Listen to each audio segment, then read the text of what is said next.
Our layout tour tonight is from Bob Fricke, a resident of Austin, Texas. Like the majority of model railroaders, Bob's introduction to the hobby was a Lion-L train set for Christmas. And then he reports that in the late 70s, he started vacationing in Colorado and thus begat the narrow gauge fever. He says many trips to caboose hobbies in Denver helped with my changing from HO scale to ON30 in the early 1990s. And around that time, Broadway Limited introduced their C16 in ON30, and the rest is history. So Bob, if you're ready, if you'll go ahead and share your screen and start your PowerPoint. Good evening, everyone. My name is Bob Fricke. Been a resident of Austin since 1981, and very fortunate to have a spare bedroom to build the layout. And so the question is how did Mark get to meet me? And he came down to several of our annual open houses here in Austin, if you will. And a pleasure meeting Mark a couple of years ago, and then we had him more recently here. And he emailed me, would I like to give a presentation? And I said, sure. So all the hard work of the photographs, countless working on the presentation, Mark has been the enormous help. And then George Zapalak, also a member here in Austin, he helped me with some of the photography. So the cover layout kind of gives it away. I love Colorado. Obviously, it's a fall scene. So that's what we're going to, what I'm going to share with you. So we'll go to the next one, Mark. That is a picture that Mark had taken and elected to put it in black and white. And I thought it was an interesting photography, so I did a little fun with it. And you can see I call it Creed, Colorado. But it gives the inspiration. I love hard rock mining, and this black and white photo looks something like the real thing. So layout basics, it pretty much is in a spare bedroom. As you can see, joining closet is used for staging. Layout height, it suits me, a little over 6 feet. The mine complex, which you'll see shortly, is via switchback. We get up to 61 inches. The layout is supported by metal brackets, and we'll have photos of that. So when you walk in, not a lot of leg room. Your feet won't hit a support structure. And then the peninsula, where all the mines are located, I have a bookcase underneath. Comes in handy, supports it. Plus, you get to store all your relative books. Everything is a 2-foot wide shelf, modified L girder. Bookcase is 4 feet wide. You can see this, and the aisles are 2 feet. And then I have a lift out entry. So moving on to the track plan, you can see it's a basic oval with the closet shown to the left, 2-stage holding track. It's level going around the layout, and then the switchback to your right will take you to the upper camp of Creed, and then on the left, that's where the mill complex is located. So we go, this is what it looks like when you enter the room. You'll notice a lift out bridge, and I tried to detail it so it became part of the scenery, and it comes out relatively easy. It allows me to work there without having to crawl around anymore. And if we go to the next photo, there was some interest expressed about how I got the bridge in there and held it in place. And very simply done. There's at the kind of in the bottom half, you'll see a block. And the bottom hole there is where you'll slide I just call it a carriage bolt over, but I put it at an angle so that as you enter the room, it's wider. As you get in, it's narrower. So what I call a skew. So as I push the rod in, it centers the bridge and tightens it all at the same time. Very easy to do. And the next slide just shows, what it looks like from underneath, how it rests. And it works for me. It's one where you don't take it out all the time, but once it's in, it's perfectly aligned and works just fine. So I mentioned angle brackets. This is how I install them. It's just a neat way of hanging it in a bedroom and adhering to a plaster wall. Of course, you find a 2x4 stud behind it, but it gives a lot of room in the layout. You're able to walk around, and it just makes everything look a little larger. So next picture shows the bookcase and just what it looks like. I'm allowed one fan in the room, but pretty much I keep everything off the floor, so you get a kind of good view of the underside of the layout. And design parameters, the pretty simple plan. I'm in ON30. I run Bachmann equipment, so I set my minimum radius at 30 inches. I hand laid the track. I thoroughly enjoy it. I think the fast track turnout jigs makes hand laying track a very easy task. Choke cables I chose to use with Blue Point switch machines, very effective, very low in cost. And I have 2-track staging in the closet, and that's the only tortoise machine I own in there is to switch that. The artist painted background mentioned here, found an artist through the local hobby shop, and that, in my opinion, she brought the whole thing to life.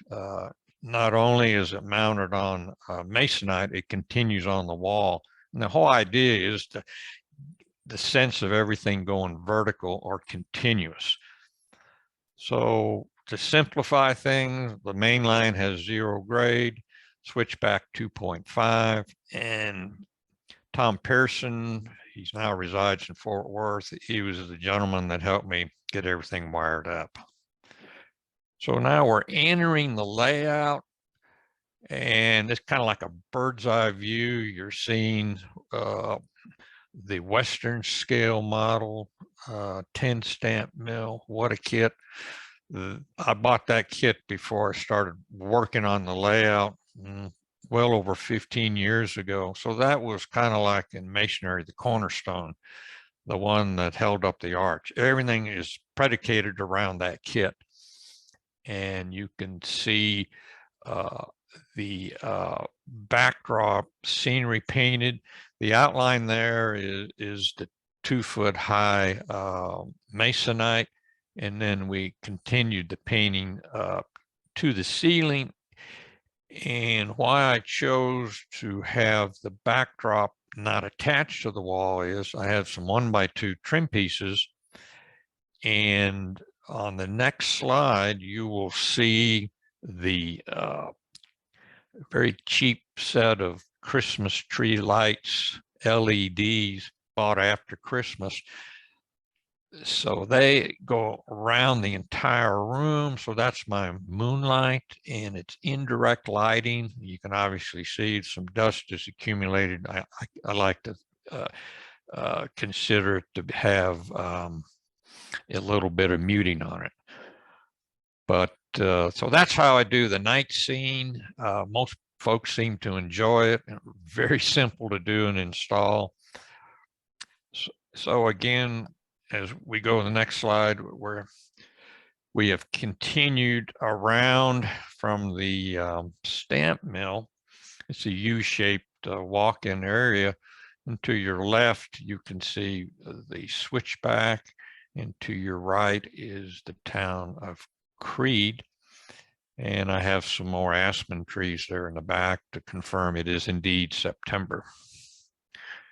And this is the last aerial view. We're standing in that corner from the prior slide just to show you the overall layout and how the scenery blends in. And one more view on the slide of the overall height of it's actually a view drop in the tallest mountain. So everything I was trying to do was to get you to look upwards, and then you'll see an aerial tramway there that also helps to shift your eyes vertical. So now we're walking in the layout, and the first thing you see on the right is the track that circles the bedroom. Simple bridge structure, and below it is the track to the mining area. And then on my layout, I have two replicas of what it's like inside a mine. And these are all what they call 5x5 timbers. They were mostly 12 inches. Some were a little larger. And in my research, all ends were mitered 45 degrees so that they could be stacked anyway. This is how the mines were timbered if they needed to prevent cave-ins. So anytime there was mining activity, there weren't any trees above. Virtually all the timbers went to the inside. So this is my version. It's a lot of fun to build, and most folks that come over, they really enjoy that. It gives a feeling of what it must have been like to be inside a mine. So this mine is below the tallest, my biggest operating mine, if you will. So immediately above that is the aerial tramway. It's a Banta kit. It gives you everything you need to include about the towers. So it adds a little more perspective and depth to the scene. And a lot of folks enjoy, they don't catch it right away when they come in, but when they see it, they like to spend some time on it. So we're still walking in, and then on the left, this is another Banta kit with horse and buggy is my means of conveying ore. I'm 1895. So we don't have any automobiles, and all of the structures have detailed interiors. And so this is my rendition of what it must have been like hauling ore, via horses and a wagon. And it gives a viewer a view of a mine when you immediately enter the layout. So the opening photograph had another view of this, and in this one, it shows the stream below, a little more detailing of the scenery, the aspen trees, and all what goes with it. So thoroughly enjoy the color of the aspen trees. And I found these at Discount Hobby in Dallas, and that I knew immediately. I picked them up. I believe they're made in Mexico, and the detail is incredible. So that determined I'm now September in 1895. So the next slide is going to show Berkshire Valley kit again with the horses. In this particular scene, we're hauling supplies to the mines. That is sitting on top of the dirt road. As we all know, the railroad's built around it. So that's, Berkshire makes a fantastic kit, and you get to build horses as well. So pretty keen. Picture here is just showing the passenger terminal. Then I show I have telegraphs. I show it terminating in there like they would have on a real railroad. So the source of energy on this layout or heating is coal. So I have a lot of coal bunkers everywhere. And one thing I have left to do is to do a little more detailing on the roofs, but kind of get the flavor of a Rio Grande style railroad. So going to the next slide, this is the little closer view up of that Western scale model and my version of what a mining community, particularly the reduction mill, would look like. And so in the space I had available, you can see a lot of cribbing and bridges and structure. Just wanted something to break up all, how would they have gotten the ore to the mine and let gravity take it down.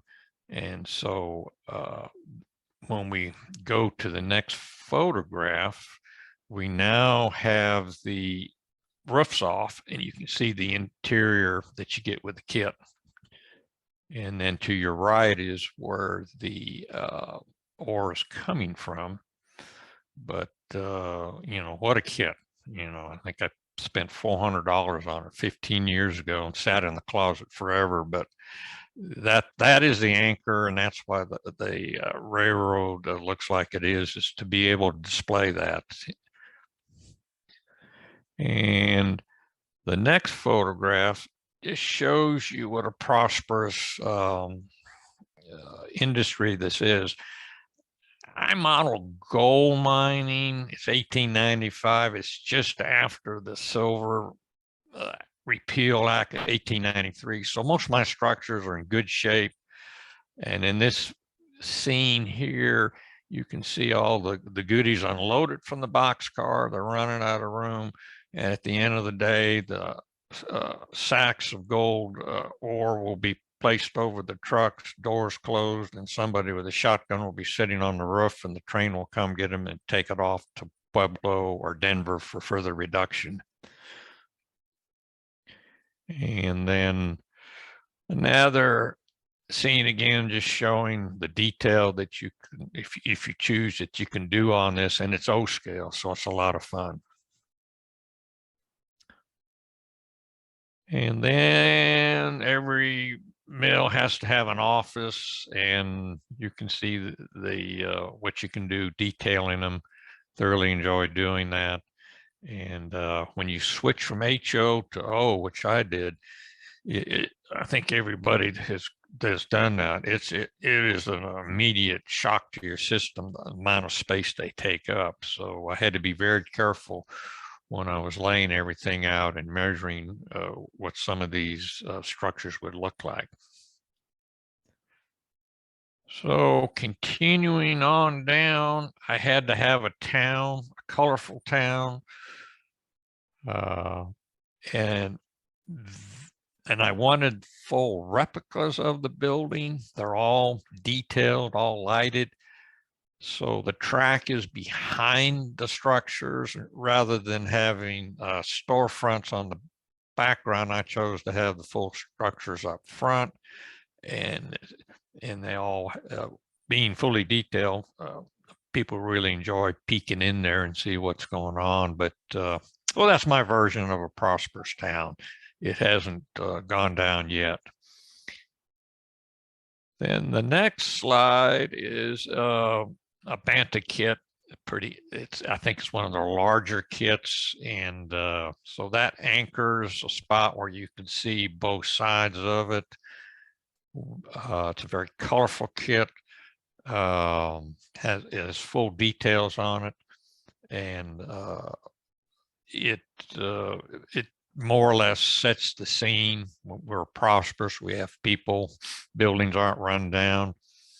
And then the next photograph Mark took, and there's not a lot of room in a 2-foot aisle, of the gentleman bringing the bags in to the structure.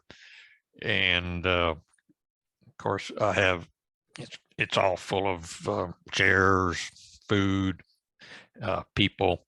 Folks really enjoy looking at it.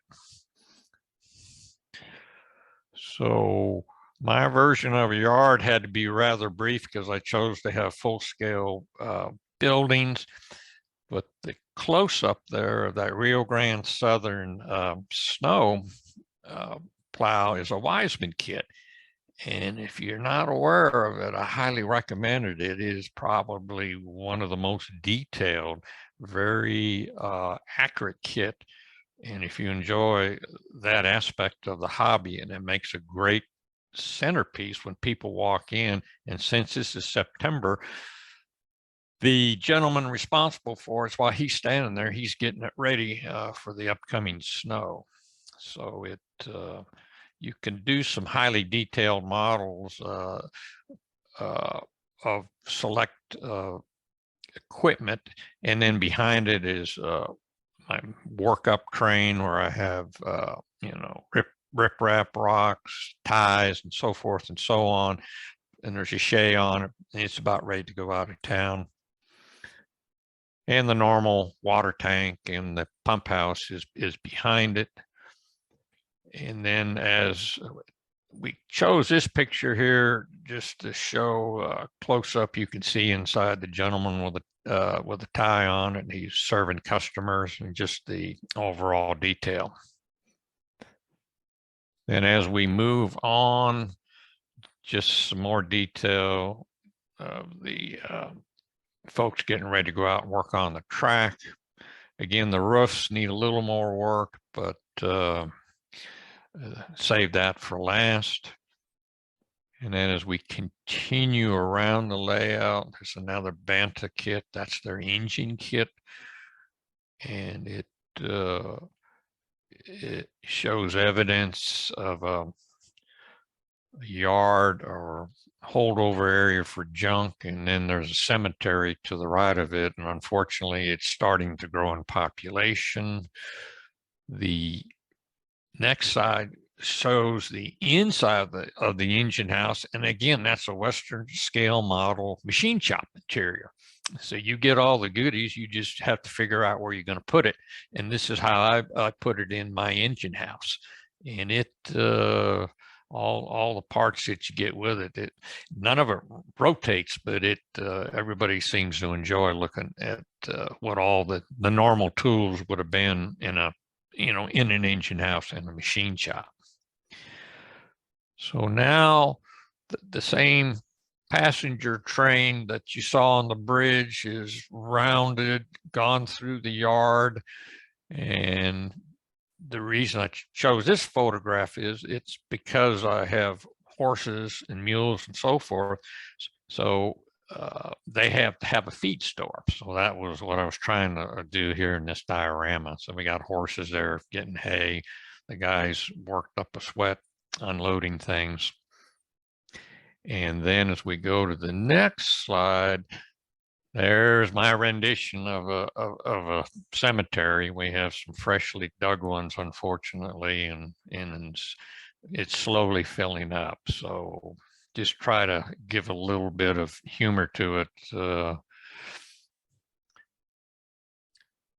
Then the next slide, we're on a simple A-frame bridge. This time we've got a little ore train being pulled, but this shows the upper track on the switchback. And you got a gentleman up there working on the track. On the back side of that tunnel, there's mirrors. I have 4 mirrors on tracks that terminate, and that, as we all know, gives the illusion of depth. And it's amazing how many people want to know how far does it go. When you tell them it's a mirror, they kind of look at you funny.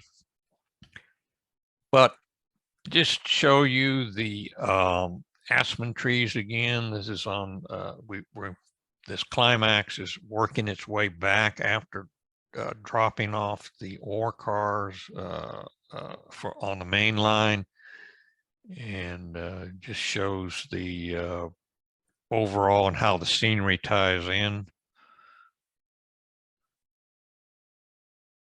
And here's a pretty good view in this slide we're at now, showing Crete, Colorado. I thoroughly enjoy building retaining walls. To get vertical space like in the real world, a 90-degree, you had to retain it. So this is how I camouflaged it. And so I have a lot of retaining walls here. And if you've ever been to Crete, Colorado, or to Leadville, or any of the pictures, you'll just see that, you know, wood was just used everywhere. So the kid in front of you, most of you will recognize, that's Banta's replica of the rattlesnake mine that made the Gazette years ago that was scratch built in O scale. And I was about to do the same thing. And when I was in Caboose Hobby, I saw this kit. So I took the easy way out. It's a super kit. It just adds a lot of detail and fun to build. The next one is just a vertical shaft mine. I wanted everything to go straight up, and you know, it is another source of revenue for the railroad. And you can see the mountains behind it. These are all Bragdon molds that Chuck Ellis loaned me, a local modeler here, with plaster. Didn't choose to do it with the chemicals, and the details on them are just incredible. Then the next slide, it just shows a little more detail, water tank, various structures there, a little porter that is delivering coal, and behind there's 4 ore cars ready to be removed as well. Then the slide showing the retaining wall, Mark did an excellent job taking that photograph. To me, that's the epitome of what a retaining wall should look like, and how an ore is conveyed to cars. It thoroughly enjoyed doing all that, but you know, the picture is worth 1,000 words.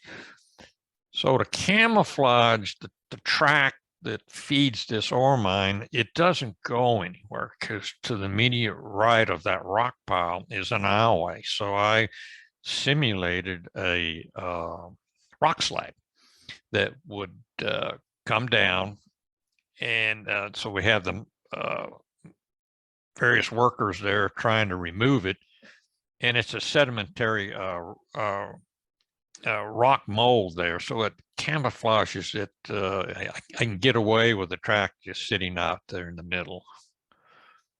And here's an end view of Creed. It's what you would see standing in the aisleway there. And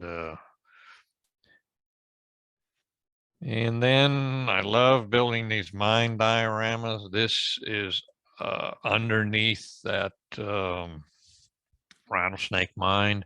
Again, it shows the cribbing, and I modeled it a little differently.